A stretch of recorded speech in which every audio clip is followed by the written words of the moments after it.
Okay, time to start up my Redstone tutorial if I can get this stream working. Which it looks like we have a go. Alright, today I'm going to be going over the basics of Redstone. Most simple stuff on it. To some slightly more complex stuff. Hold on. To some slightly more stuff on it. To some slightly more stuff on it. To some slightly more. That was annoying. Okay. Going over the basics of Redstone up to some slightly more complicated stuff. And we're going to go one step at a time and show you guys everything about it and how everything works. Now, first thing to know is that there are 4 power sources for Redstone. One being a lever, second is a button, third is a pressure plate, and fourth is a torch. We're going to go ahead and go over the unique behaviors of each one real quick, starting with the lever. Now, the lever powers the block below it.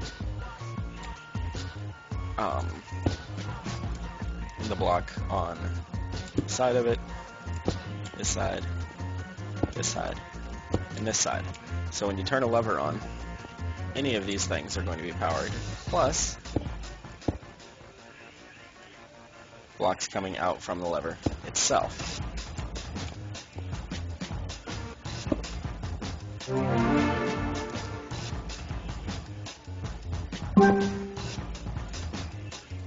Hi there. These are all the areas that are powered by a lever. The lever is just straight up off or on. Nothing else to How's it it. going? Button will power the exact same spaces as a lever does. I didn't show that it powered the block below today.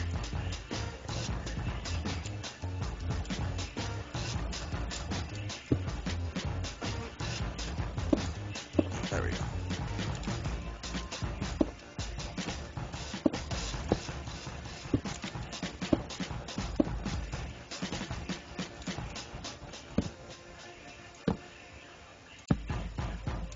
There we go.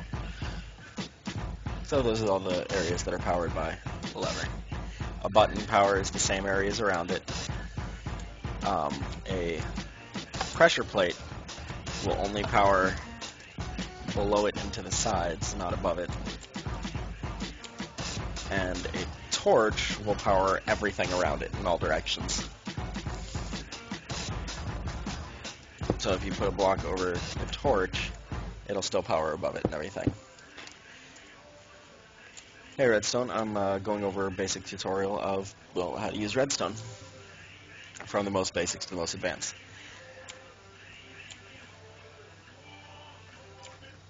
Ooh.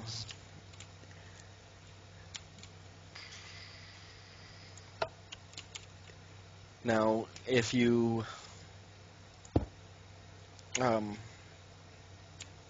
sorry, got lost in what I was doing for a second there. Okay, moving on to the torch from the lever. Like I said, the button's going to do the same thing as the lever, except instead of a constant on or off, a button is only going to be a pulse based on how you press it, or based on how long Minecraft has it in.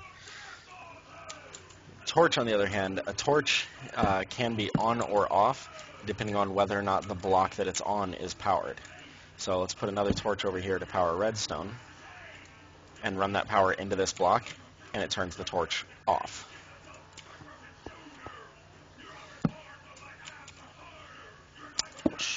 But as soon as we turn off the first torch, second torch turns back on. You can use that as a way to determine when things are on and off.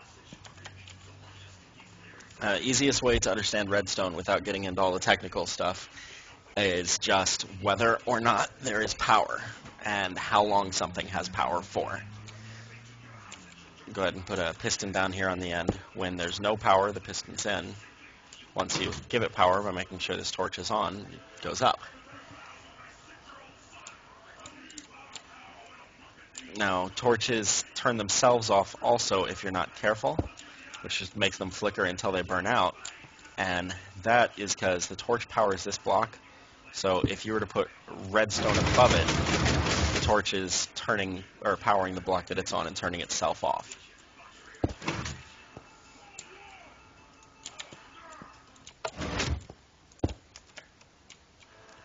So those are the most basic ways of how to start power and get it places with redstone. The next thing we're going to look into is actual redstone lines and diodes or repeaters, depending on what you prefer to call them.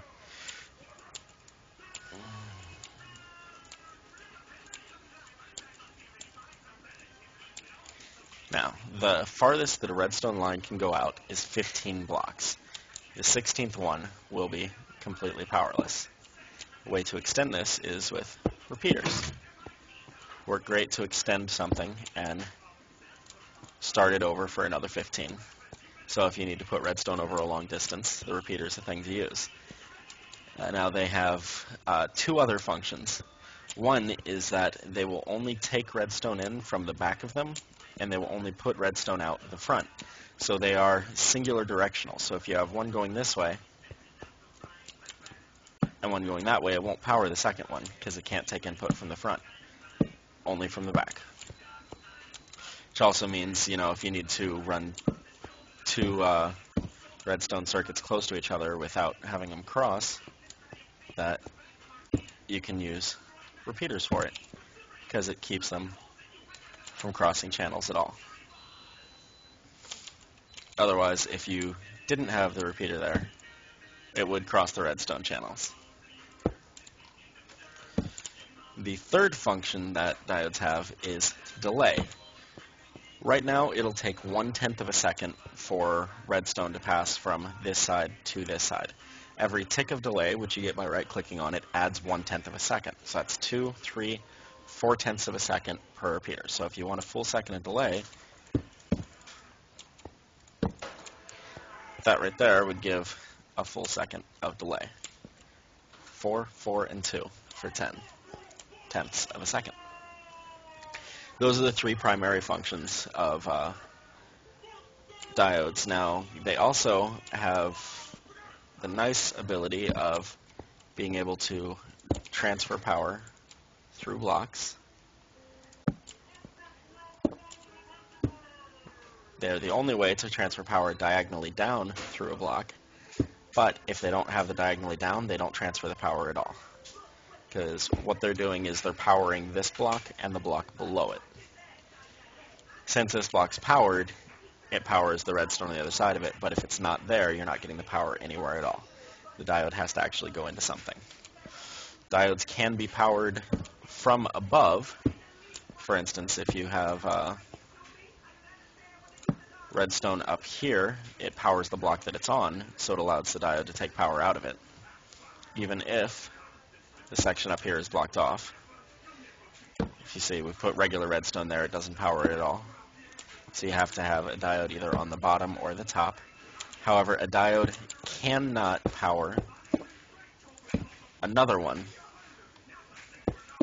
because it's sending the power forward, not down. Only redstone dust sends the power down. Maybe you replace that with dust.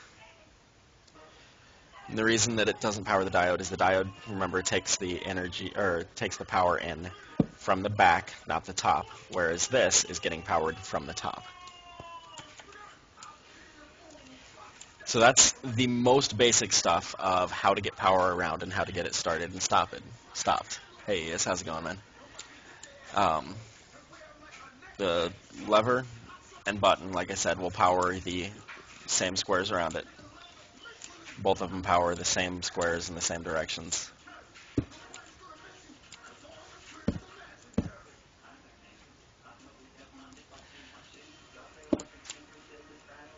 The torch powers every direction around it. Pressure plate will go below it and from the sides, but not above it. 15 redstone dust can be put in a line before it needs to be extended. I'll give you a little tip here. If you have to extend over a really long distance and time means a lot to you. You don't want whatever it is that you're building to be slow. Instead of just putting a repeater every 15 seconds, go ahead and have your redstone link into a block that links into a repeater into another block that'll power the redstone on the other side. That makes your 16 long, 15 redstone plus 1 repeater actually 18 long, so it gives you an extra 2 space of distance that doesn't actually add to the timing that it takes for the whole thing. Hey Jace Gaming, how's it going? And Matt, nice to see you guys. So if you are doing a long distance with redstone and you don't want things to run slower, after you do 15 redstone dust, stone, diode, stone, and then back to 15 redstone dust after that, and that will help you for long-term things, cut down on lag and the time that it takes to do stuff. Okay. Now, the next thing we're going to go is we are going to cover just basic pistons, because most things that people make in Minecraft with redstone are just going to be doors and stuff. Now, there are 2 types of pistons. There's a sticky piston and then a regular piston. For the sticky pistons, they will actually bring a block back with them when they close. However, the non-sticky pistons will just push it out and leave it there. So if you are doing a door, for instance, you're going to want sticky pistons so that the door can open and close instead of just close.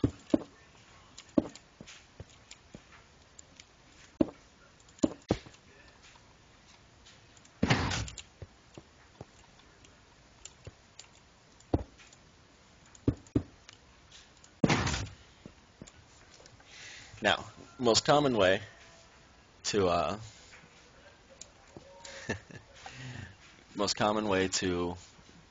activate a door is with pressure plates. Like I said before, those will power the blocks below them most easily, so you can actually use them real good to hide your circuits away. We'll go ahead and clear ourselves out some space here real quick.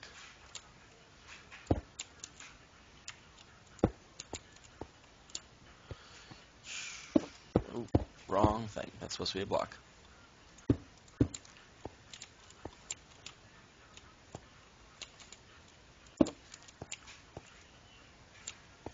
Run our redstone line out. And now, like I told you guys before, if a torch has power going into the block that it's on, it'll turn the torch off. So, the pressure plate powers the redstone, goes around, and turns that torch off, which will turn both pistons off. You do that out to both sides, and you've got yourself a nice, simple little door.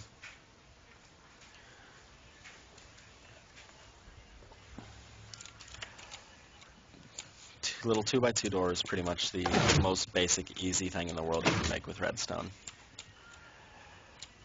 Now, let's say you don't have enough space to, do the 3 out and everything like that, and you want it to be a bit more compact everywhere except the door space. You can use torches and the fact that they turn themselves off to build up a door as high as you want and have it being only 1 wide for the core of everything.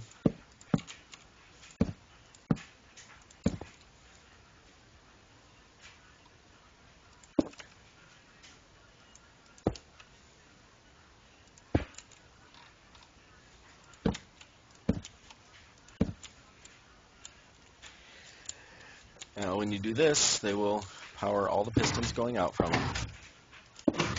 And then all you have to do is just, let's go ahead and put 1 more block up here.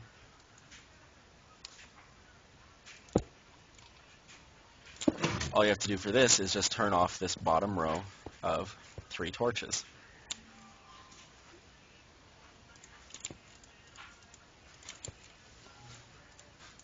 You'd obviously build this down below the ground and whatnot, have it extend another level down below your actual pistons here. But as soon as they are given power from anything, they turn each other off. Now, torches also have a tiny bit of a delay when it comes to turning them on and off, so the higher you go with this, the longer it'll take for